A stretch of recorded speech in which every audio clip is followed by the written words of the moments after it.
Ferguson. Nixon would make a solitude and call it peace. By Thomas L. Knapp, published August 18, 2014. Ferguson, Missouri is, pardon the unintended pun, a moving target. Events keep taking erratic directions, superseding comment as fast as it's written, so I'll open with context as of this writing. After a week of combat in the streets, Governor J. Nixon has ordered Missouri's National Guard out to, as his office says in a statement, quote, help restore peace and order and to protect the citizens of Ferguson, unquote. The only part of the preceding statement to which we can reliably attribute any truth is the part about order. Police action in Ferguson has, from the moment of Michael Brown's death, been about demonstrating who's in charge and putting uppity citizens back in their place. Peace? Let's talk about peace. Peace was the situation in Ferguson before an unarmed government employee gunned down an unarmed young man in the street. I lived near Ferguson for 12 years. I drove an ice cream truck up and down its streets for 2 summers. I seriously considered renting an apartment in Canfield Green, the complex Michael Brown lived in 2012. So I can say on reasonable personal authority that media portrayals of Ferguson as some kind of crime-plagued racial ghetto are baloney. Ferguson is, or at least was, an eminently peaceful community. American police forces of today, on the other hand, are de facto military organizations occupying the communities they claim to protect and serve.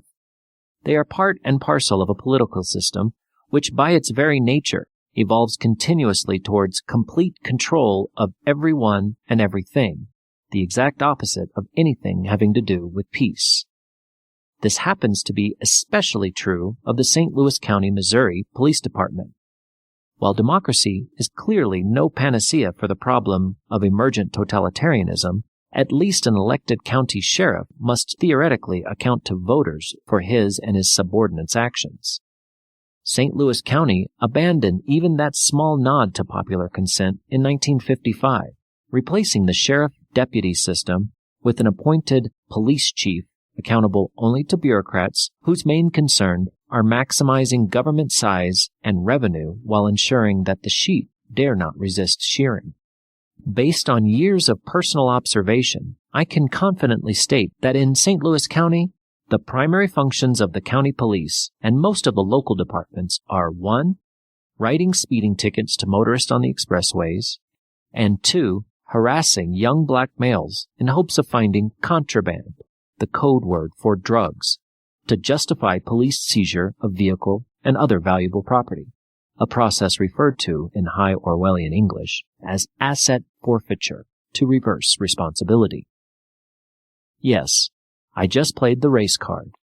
The Ferguson uprising should not be ascribed entirely to race. If you bother to look, there are plenty of white faces on the barricades there. But it's an indisputable fact that race plays a huge role in how police interact with the citizenry in the area.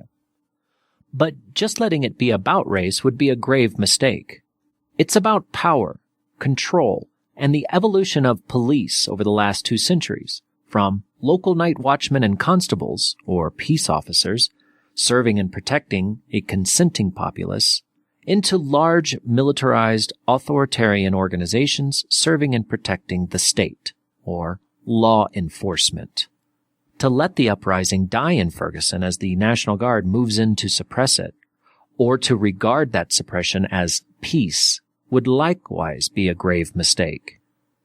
If what we really want is peace, we need, to steal a phrase from Nicholas de Genova, 1,000,000 Fergusons, or however many it takes to prevail upon these occupying armies we call police forces to stand down. This has been Ferguson. Nixon would make a solitude and call it peace, by Thomas L. Knapp, and read by Christopher King. You've been listening to Feed 44, a project of C4SS, otherwise known as the Center for a Stateless Society. To learn more, please visit us at c4ss.org.